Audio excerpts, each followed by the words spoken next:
Ito lang. Kaya importante po na tiyakin kalidad ang iinaming mga gamot. Kay Kuya? Limang sa butika o kaya sa pharmacist para malaman kung ano po yung abot kaya at kalidad ng gamot. Hanapin po yung gamot na siguradong tumawag sa quality check. Yan lang? Hanapin po ang check ng right leg mga kapuso. If symptoms persist, consult Kaya? your doctor. Super Balita Suman. Meron po. Hiwalay po yung bihon yung sa kanton. Ano? Ano? Palipat na malaki. Maliit yan yung malaki. Ayun o, sa puto. Yung kanton 25. Yung sa bihon, pwede siyang ano, pwede siyang 20. Yung biyon ka. Ayun, kanton pala. Sige, ilang order? Napagot naman si Pogo at sinabi hindi siya mastermind ng iligal na Pogo at siya ay biktima lang at naging matulungin lamang siya. Naku, patay na si ituturo niya na yan si Duterte. Wala ang kinalaman dito. Ikaw ba ay mastermind kung hindi ka ba magsabi ko? Ituturo niya si Duterte ngayon.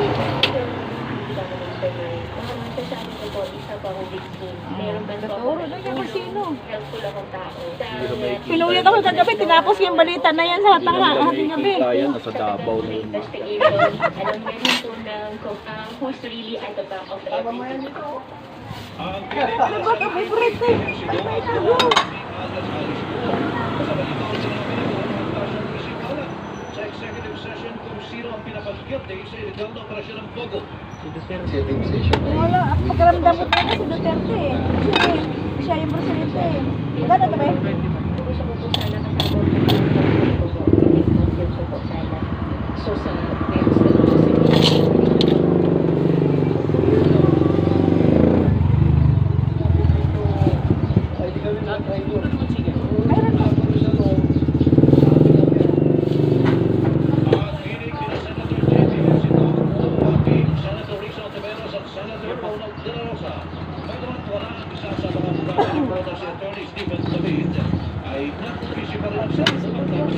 Ituturo na ni Waping.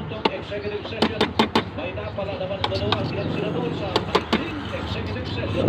Itutuloy ito sa susunod na linggo. Samantala, Alice Goa, nasa hanap ng senador na tutukan sa pagtutulong ang nalalaman tungkol sa Pogo ayon kay Senator J.B. Hexito.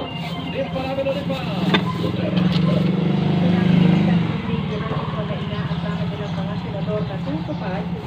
Mayor Alico sa pangakong sasabihin ang lahat ng nalalaman sa operasyon ng illegal na Pogo sa Pampantala. Ang Ejercito nangako sa kanila ito na busilahin ang lahat ng mga pangyayari ukol sa mga Pogo at ibabahagi ko ng pagdarako sa executive session kasama ng abogado nito. Sinabi niya yan Hindi masyadong tao, ika na doon. I-ready mo na yung turon. Kailangan may alis sa akin. May sira pa doon na sa ilalim ah. Lockdown na yun. Bumili ka dyan ng ano. Eh, doon sa pisto. Ganda dun. Diyan, malabas sa rapper. Siguraduhin ang Senado ang kaligtasan nito na sa ngayon naman nakabilanggo sa panagpapasya. Tatanungin ang ito kahapon ng sinabi nito na hindi siya guilty at hindi siya mastermind ng biktima siya. Itinakda naman ni Senator Isang Tivero sa susunod na linggo ang pinipabilib ng Senate Committee on Women, Children, Family Relations, and Gender Equality ukol sa mga Pogo at doon isang papatuloy ang executive session para kay Guo. Matatandaan dito kumain sa Tivero sa likod ng Guo ang executive session ng mga nakaraang Guo.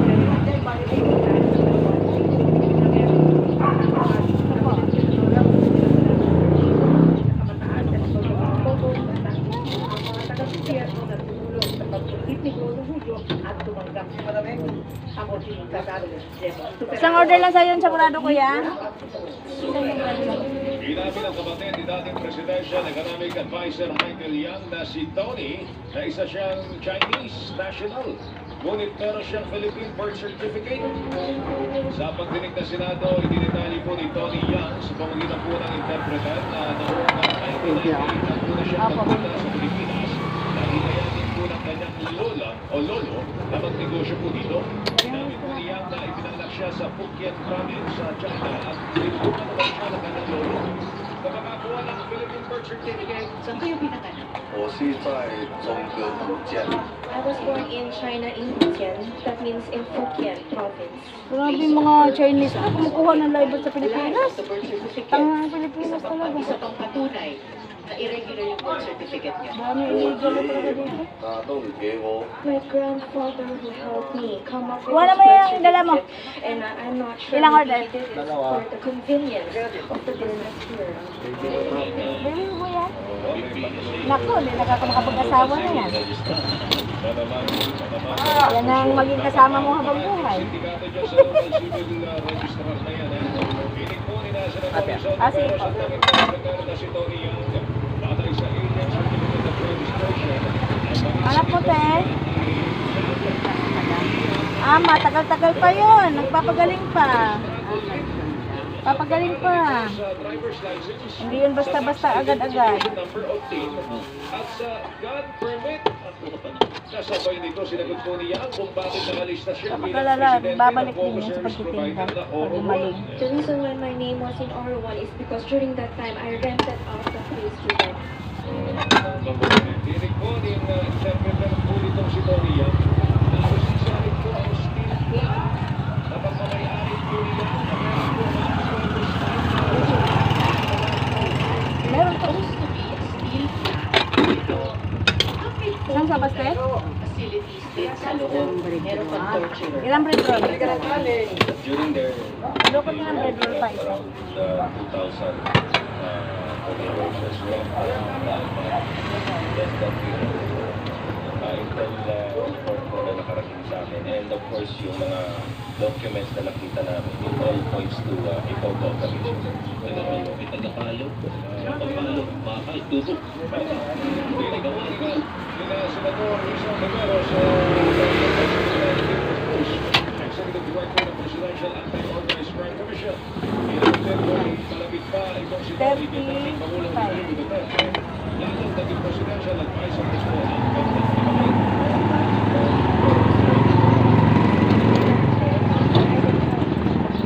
Paano niya nakilala si dating President? Former President Duterte, he went to Cagayan and we had a meeting with the Chinese business groups, and that's why we were able to Sir, meet madam. him and we had a photo with him. kailangan ka nila nagkaroon. Marunong daw ito Tagalog eh. Ang pagbisaya. Dinig po ng interpreter ni Tony Yang at Senador Risa Hontiveros.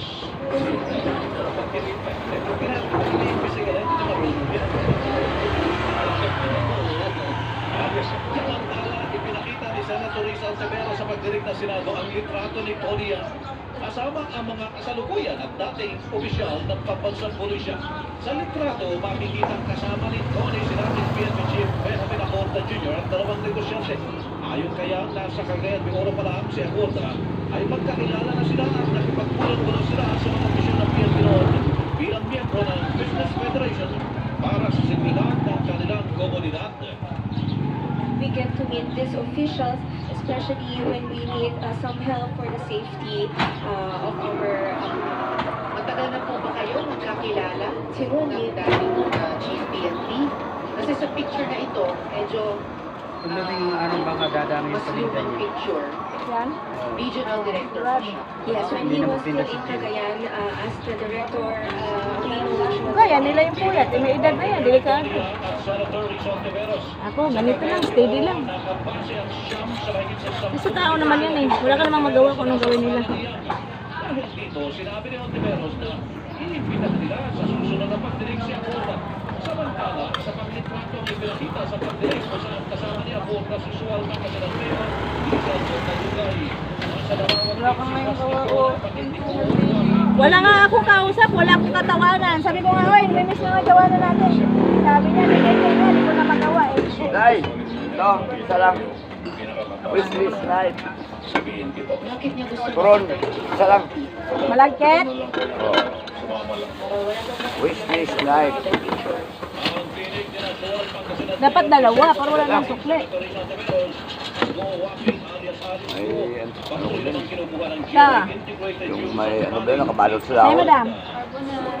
Saka, Bago Senior Vice President Rod Villanueva, kaugnay po ng pagsasabuti po ng unverified information. Meron po PNP na tumulong manos para makakas manos po ng bansa siguro walking. thank you, madam.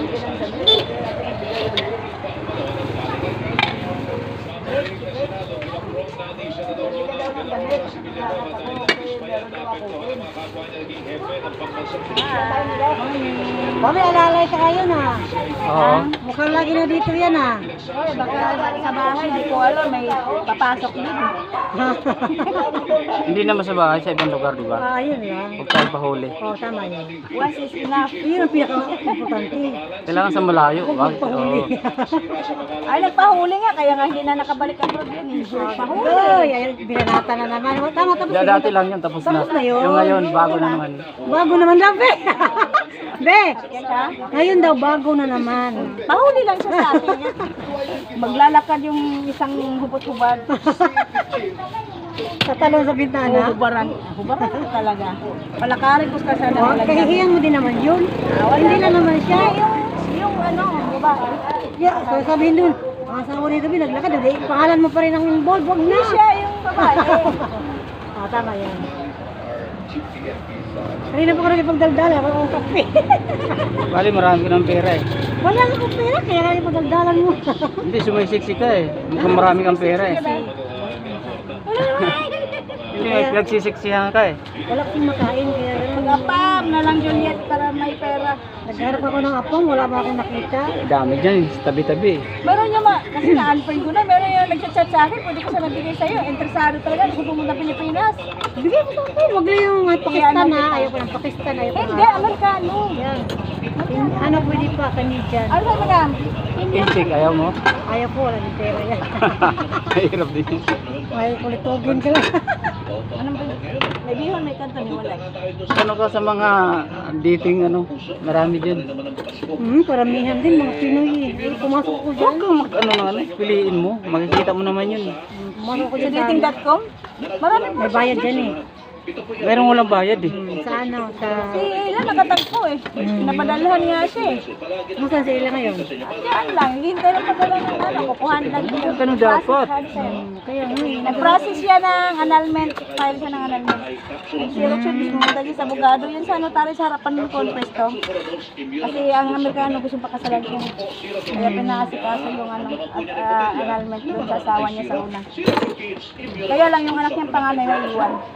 Kasi 20 na eh. Hindi na yung cover sa magulang. Hindi pwede ko. Naiwan yung anak niya panganay. Yung dalawa lang ang masama, ay tatlo, yung maliit tsaka yung matabang lalaki sa isang babae. Wala pang pinto. Balik na yun, hindi pa. Pukanton ko yun.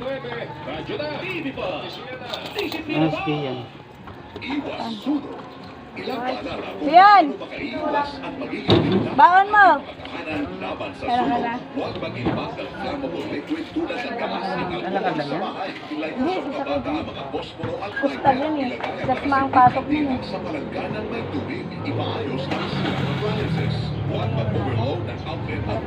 Ano po yung mga ko?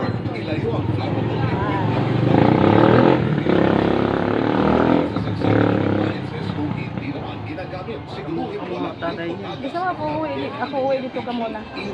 Magluto lang ako ng gulay. Nainig ka? Walang bibili sa'yo.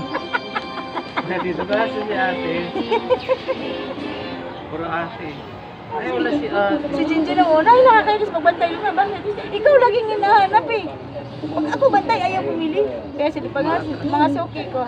Bilahan nyo naman ang anak ko pag wala ako. Sabi naman kayo, hanggang tanong lang daw kayo. Tawa sila ng tawa. Kaya bumibili na kay Jinjin. Sana yan. Sanay na kay Jinjin nun. Ano yun eh. Pagkapwesto ko dito, hilong-hilo ako no. Kaya umuwi talaga ako. Papahinga.